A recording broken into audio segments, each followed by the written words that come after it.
What's up, guys? James Carter TV here to release my 2016 NFL Power Rankings. Yes, that is right, Power Rankings on James Carter TV. This is something that I've never done before, but I figured why not? The Super Bowl ended on Sunday. The Denver Broncos came out victorious, so I just wanted to make a couple Power Rankings, full Power Rankings in the description box below. All 32 teams ranked in the way I view them right now in terms of stock. Okay, now here's the thing. Now, for those of you that were not following me before this 2015 NFL season, I made a video for each and every team previewing their season, telling you what I thought their record would be, telling you how good or how bad I thought that team would be.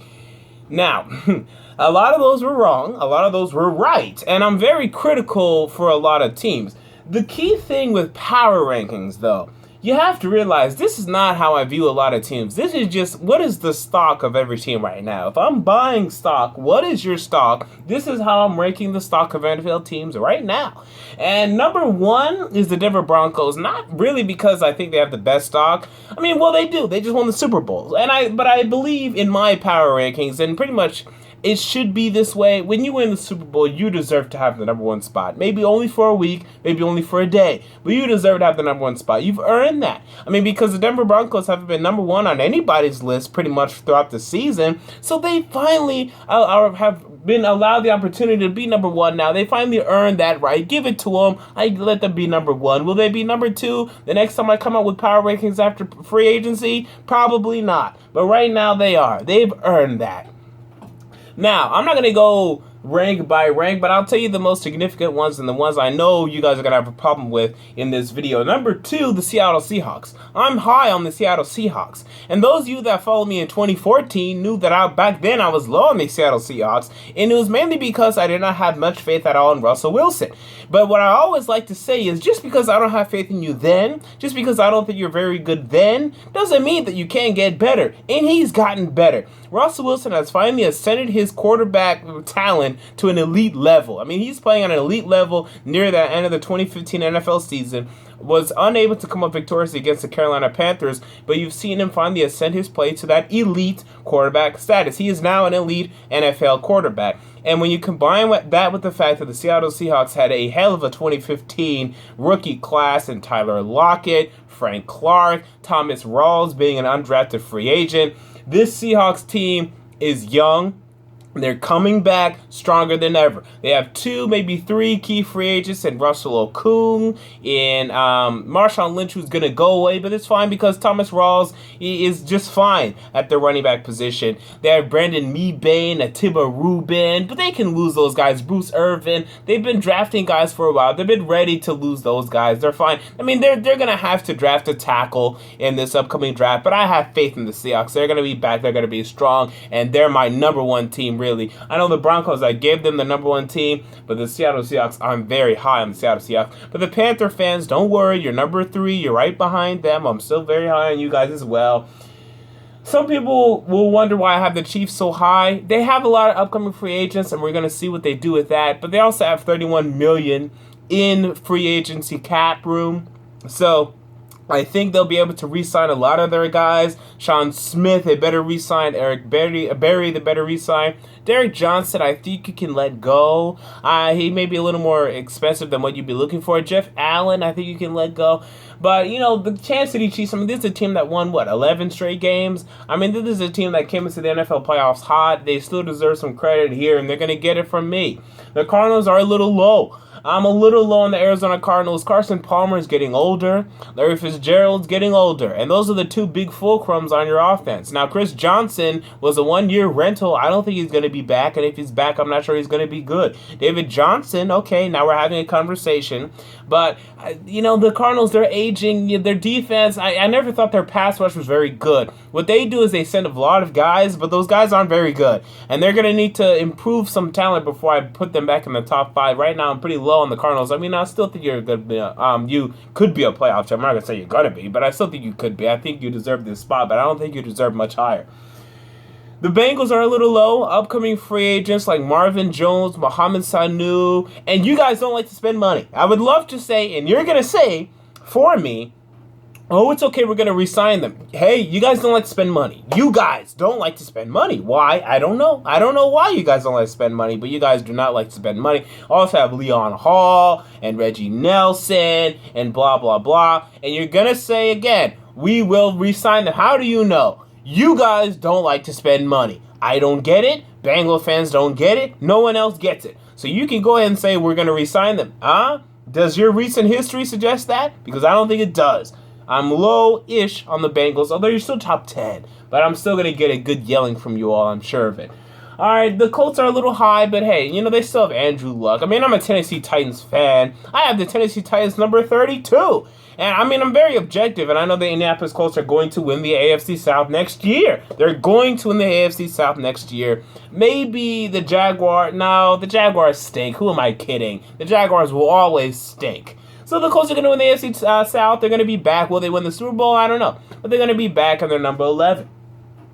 The Falcons a little higher than some people would expect. I know they struggled at the end of the 2015 NFL season, but this is a team that is coached by Dan Quinn, who I want to believe is good. They have some issues to fix out on offense, but I think if Dan Quinn can focus this season, turning the Falcons from an offensive team to a defensive team, and then fixing up the Falcons offense a little bit, getting them a tight end, maybe Hunter Henry out of the draft, then maybe they could start to even be a playoff threat. I think there's a very big possibility. Now, these two teams you need to be high on.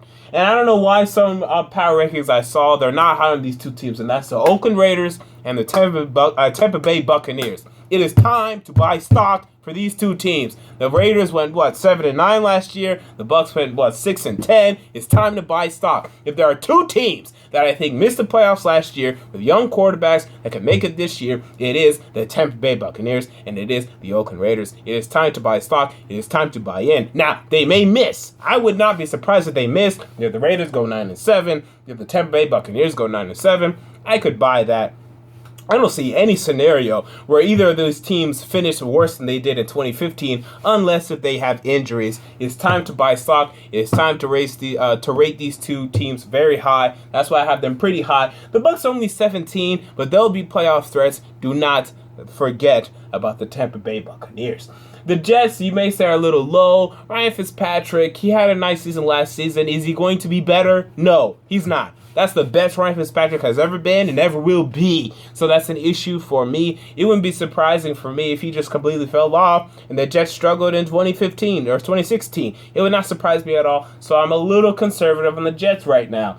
Same goes with the Redskins. Kirk Cousins had a nice season. It would not surprise me if he fell off a little bit and the Redskins fell off a little bit. Or maybe they'll go 12-4. I mean, who knows right now? This is just the stock of each team in the way I see it. The Texans are very low. If you've been following me for quite some time, you know I love to pick on the Houston Texans. And they deserve it. They don't have a quarterback. They have Brian Hoyer, who is not an NFL quarterback. I mean, maybe he is a backup quarterback, but not a starting quarterback. That much is for sure. They're sitting at 22. Will the quarterback be available at that spot? I don't know. Maybe the worst of the big three. Maybe Paxton Lynch will be there. Well, what will he do? I don't know. We'll see what the Texans do. But they don't deserve to be how much higher than 18 right now to me. You made the playoffs last year. Okay, that's nice. That's cute. But I'm not buying it. So that's just where I stand there. The Cowboys, you may say, are a little low. You need to earn a high ranking again. I'm not just going to throw you in the top 10 just because of what you did in 2014. 2015, you were awful. All right, now, you even being 19 is very generous on my part. Now it's up to you to go earn it by getting good free agents in,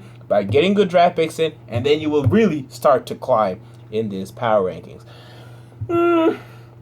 The Eagles fans, they love to hit on anything, so I'm sure they're going to hit on this. But listen to this. I'm actually pretty high on the Philadelphia Eagles. I know they're only number 24 here, but I like what you guys did in terms of getting Jim Schwartz. And I said it in my Eagles game recap against the Washington Redskins in Week 16. I said, if the Eagles could get rid of Chip Kelly, and they did, good, become a defensive team. Your defense has way too much talent on it to be as bad as they were in 2015. Hell, they should be a top 5 defense. When you have Fletcher Cox, when you have Nolan Carroll, who was playing pretty well last year, D'Amico Ryans, who actually is not very good right now, but Michael Kendricks, who's really good, and he may not even start. I mean, Brandon Graham, Cooper, Barwin. I mean, you're talking about guys, or Connor Barwin, not Cooper. What was I thinking? You're talking about a lot of talent on this defensive line. Vinny Curry.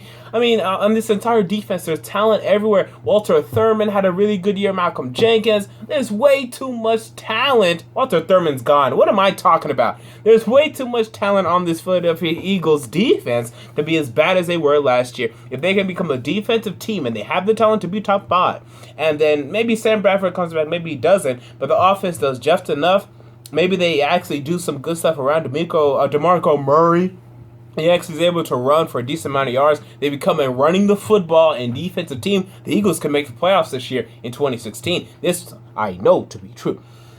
The Rams, I'm always low on you guys. Get a quarterback. I mean, if you don't want to be low, get a quarterback. You may finish 7-9. That'll put you, maybe 20. But until the Rams get a quarterback, I'm going to be low. I have you number 25. I'm going to be low on the St. Louis Rams. I'm going to be. That's just what's going to happen. That's just what happens.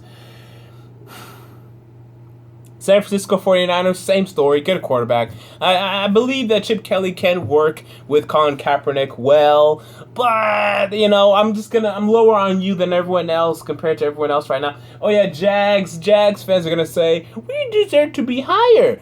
How many games did you win 3 years ago, or 4 years ago? I think it was 2.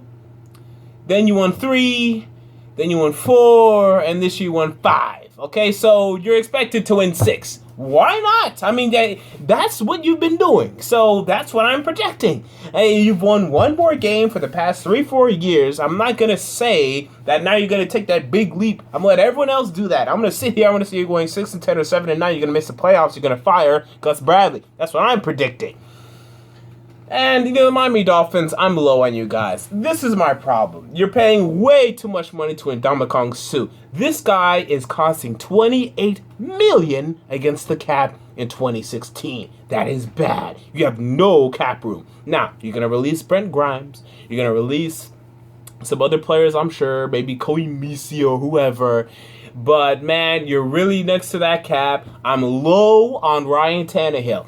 Adam Gase I like, but man, I'm low on Ryan Tannehill. He regressed in 2015. That's an issue for me. Now, maybe he'll still end up being good, but right now I'm low on the Miami Dolphins, and I think those are the big teams that you guys have big issues and big problems with.